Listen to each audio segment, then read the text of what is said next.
మీరు జేఎం టీవీకి సబ్స్క్రైబ్ చేయండి, లైక్ చేయండి, షేర్ చేయండి.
అలాగే అన్నమయ్య జిల్లా ఉస్మాకు అనుబంధంగా ఉన్నటువంటి అన్నమయ్య జిల్లా కార్యనిర్వాహక సభ్యుల సమావేశము సంయుక్తంగా ఇక్కడ జరుగుతోంది పొద్దుటూరు రవీంద్ర హై స్కూల్లో.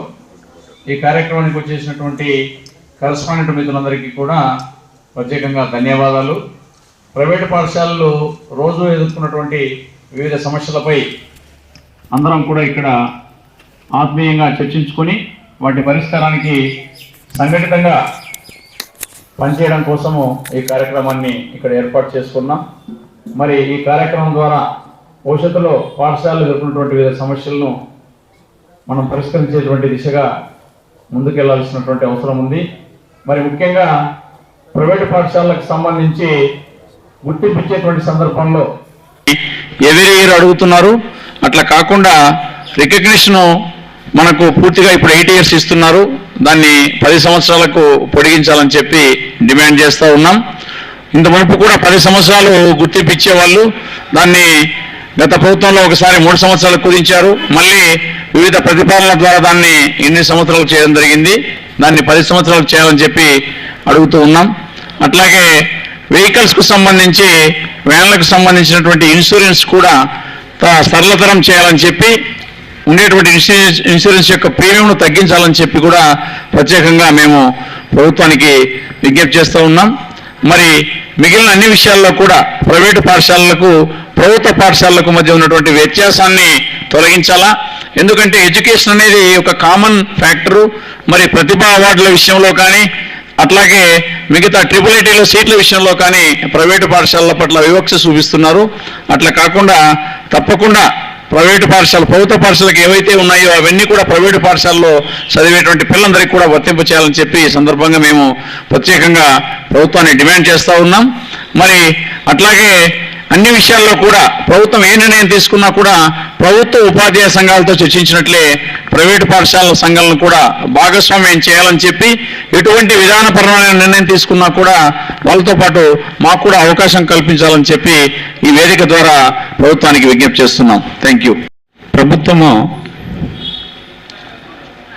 కొన్ని విషయాల్లో ప్రైవేటు సంస్థల సంఘాలతో చర్చలు లేకుండానే డెసిషన్ తీసుకుంటా ఉంది. ఫర్ ఎగ్జాంపుల్, అకాడమిక్ క్యాలెండర్ అనేది తయారు చేయడం జరిగింది. చాలా సంతోషదాయకమైన విషయం, ఎందుకంటే ప్లాన్ చేసుకోవడానికి అవకాశం ఉంటుంది. 3వ తేదీ వరకు, 3వ తేదీ తర్వాత 4వ తేదీ నుంచి దసరా హాలిడేస్ అని ప్లాన్లో చేయటం, మళ్ళీ ఎటువంటి సంప్రదింపులు లేకుండా 1వ తేదీ లాస్ట్ వర్కింగ్ డే, 2వ తేదీ నుంచి సెలవులని చెప్పడం జరిగింది. దీని ద్వారా ప్లాన్ చేసుకున్న వాళ్ళు ఇబ్బంది పడేటువంటి పరిస్థితి ఉంది. కాబట్టి ప్రభుత్వం ఆలోచించాలని చెప్పడం జరుగుతూ ఉంది. అదేవిధంగా సెలవులు ఇచ్చేటప్పుడు కూడా మనకు సెలవులు ఇవ్వడం జరిగింది. బట్ మనకి ఇక్కడ వర్షం వస్తుందని సెలవు ఇస్తే ఆ రోజు ఎండ కాస్తూ ఉంది. సో పిల్లలకు సెలవు ఇవ్వటం అనేది ఇబ్బందికరంగా ఉంటుంది. కాబట్టి దీనిపైన కూడా ఆలోచించాలని, అదేవిధంగా వర్కింగ్ డేస్ విషయంలో కూడా 220 అనేటువంటిది ఒక గెర్రె గీసుకునే విధానం కాకుండా 230 కానీ 240 కానీ కొంచెం వర్కింగ్ డేస్లో రిలాక్సేషన్ ఇవ్వాలని చెప్పి ప్రభుత్వాన్ని కోరుతూ ఉన్నాం.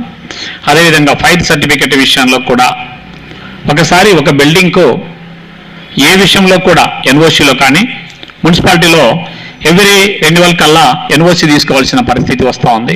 అంటే ఇప్పుడు నేను స్కూల్ రన్ చేయబట్టి 27 ఏళ్ళు అయింది. ఇప్పుడు మళ్ళీ మున్సిపాలిటీ దగ్గర నుంచి నో అబ్జెక్షన్ సర్టిఫికేట్ తీసుకోవాలా. నా బిల్డింగ్ వచ్చి 20 ఏళ్ళు అయింది, మళ్ళీ ఇప్పుడు దానికి శానిటరీ సర్టిఫికేట్ తీసుకోవాలి. ఈ విధంగా ప్రతిసారి తీసుకోవాల్సిన అవసరం వస్తూ ఉంది. ఒక స్కూల్కు ఒకసారి ఒకటి సర్టిఫికేట్ తీసుకున్నట్లయితే ఆ సర్టిఫికేట్కు ఒక లైఫ్ నిర్ణయించి ఆ లైఫ్ అంతా కూడా బిల్డింగ్ ఉంది, బిల్డింగ్ సౌండ్నెస్ సర్టిఫికేట్ అన్నట్లయితే ఈ బిల్డింగ్ 30 ఏళ్ళు 40 ఏళ్ళు ఉంటుంది. ఆ 40 ఏళ్ళు సౌండ్నెస్ సర్టిఫికేట్ అదే చెల్లాలి, డేట్ వేసి చేసి ఇస్తే కనుక. ఈ విధంగా కొంచెము ఈ విషయాల్లో ప్రభుత్వము వెలుసుబాటు కల్పించాలని చెప్పి సందర్భంగా కోరుకుంటున్నాం. థ్యాంక్ యూ అని అన్నారు.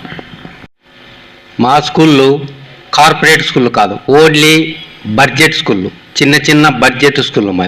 మా బడ్జెట్ స్కూళ్ళ పైన స్టూడెంట్ యూనియన్ అయితేనేమి, కుల సంఘాలు అయితేనేమి, ఇంకా ఇతరత్ర సంఘాలన్నీ కూడా సంఘాల కోసం అని చెప్పేసి ప్రతిరోజు ప్రతిరోజు పీడించుతూ ఉన్నారు. వారి నుంచి రక్షణ కల్పించాలని ప్రభుత్వానికి విన్నవించుకుంటూ మీ అందరికి సెలవు తీసుకుంటున్నాను. లక్ష్మీనారాయణ, మదనపల్లి గౌతమ స్కూల్ నుంచి వచ్చాను. మేము అడుగుతుంది ఏంటంటే, ఈ యొక్క దయచేసి మమ్మల్ని చిన్న పాఠశాలలను కార్పొరేట్ పాఠశాలతో పోల్చవద్దని చెప్పి సవినయంగా కోరుకుంటున్నాం.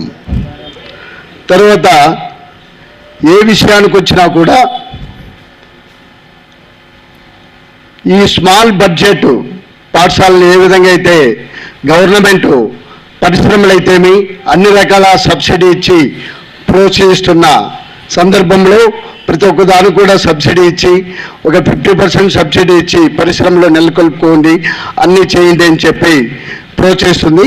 అదేవిధంగా స్మాల్ బడ్జెట్ స్కూల్స్కి ఖచ్చితంగా మాకు కూడా బ్యాంకు యొక్క రుణ సదుపాయము ఇచ్చి ఈ యొక్క నిరుద్యోగ ఉన్నవారము ఉపాధికి ఇంకా 10 మందికి ఉపాధి కల్పించి దీంట్లో ఏ లాభాపేక్షణ లేకుండా స్వయం కృషితో ఏర్పాటు చేసుకున్న పాఠశాలను ప్రభుత్వం అన్ని రకాల కాపాడాలని చెప్పి మేము ఈరోజు కోరుకుంటున్నాం. ఈ జిల్లా రాయచోటి నుంచి నేషనల్ స్కూల్ కరస్పాండెంట్ అశోక్ రెడ్డిని మాట్లాడుతున్నాను. మా ప్రైవేటు పాఠశాలలు అనేటటువంటివి కార్పొరేట్ పాఠశాలలతో పోల్చొద్దండి అని చెప్పి ప్రభుత్వానికి విజ్ఞప్తి చేస్తూ ఉన్నాం. మరి ముఖ్యంగా ఈ విద్యా సంవత్సరానికి పిల్లలకి తల్లికి వందనం అనేటటువంటి ఆ కార్యక్రమాన్ని అమలుపరచలేదు. జూన్లోనే వాళ్లకు అమౌంట్ పడాల్సి ఉంది. ప్రభుత్వం కూడా పాఠశాలలకే అమౌంట్ వేస్తామని చెప్పి కూడా హామీ ఇచ్చినటువంటి సందర్భం ఇది. ప్రైవేటు పాఠశాలలో ఉన్నటువంటి పేద విద్యార్థులకు ఈ తల్లికి వందనంకు సంబంధించి 15,000 రూపాయలను ప్రకటించి ఉన్నారు. అది సత్వరం వాళ్లకు అందజేసిన ఎడల వాళ్ళు చక్కగా చదువుకోవడానికి ఆస్కారం ఉంటుంది. అలాగే ప్రైవేటు పాఠశాలలకు ఈ ఫైర్ సేఫ్టీ కానీ, సౌండ్నెస్ సర్టిఫికెట్ కానీ, శానిటరీ సర్టిఫికెట్ కానీ వీటిని ఒకసారి రికగ్నిషన్ ఇచ్చిన తర్వాత 8 సంవత్సరాలు కానీ 10 సంవత్సరాలు కానీ ఇచ్చిన తర్వాత అప్పటి వరకు కూడా అన్ని సంవత్సరాలకు ఫైర్ సేఫ్టీ కూడా ఇవ్వాలా అని చెప్పేసి మేము కోరుతూ ఉన్నాం. ప్రభుత్వం మా విన్నపాన్ని ఆలకిస్తుందని చెప్పేసి ఆశిస్తున్నాం. Thank you. ఈ వీడియో మీకు నచ్చినట్లయితే లైక్ బటన్ క్లిక్ చేయండి. మరిన్ని వీడియోలను పొందడానికి దయచేసి సబ్స్క్రైబ్ చేయండి.